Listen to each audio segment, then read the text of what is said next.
with another of my favorite things that my sweet brother does.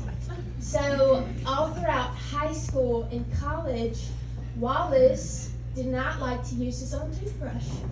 He would forget it. Or toilet seat, And apparently. I would come home, get ready for bed. Wallace would be in the bathroom for 45 minutes because, he just rolling on his phone in there. I'd be banging on the door. I'm trying to go to bed. But yeah, blow drying that hair. His 5th grade Christmas, he was so excited because Mom gave him a straightener. He was pumped.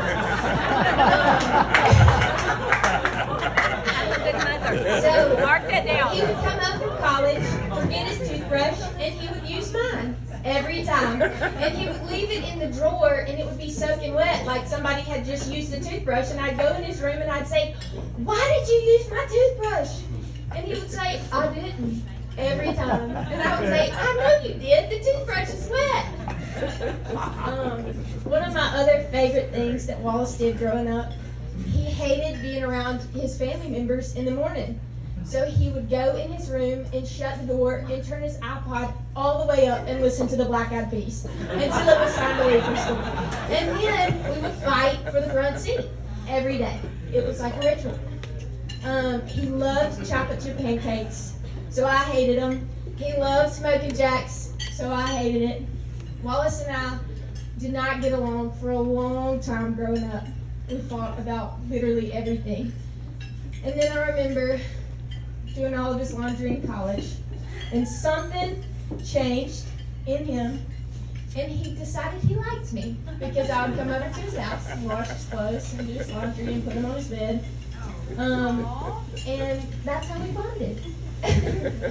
But really, I remember having a phone call with Wallace when he was in college, and I'd been praying for his relationship with the Lord since I was very young.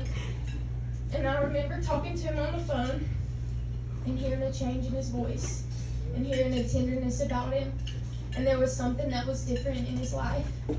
And I started to see changes.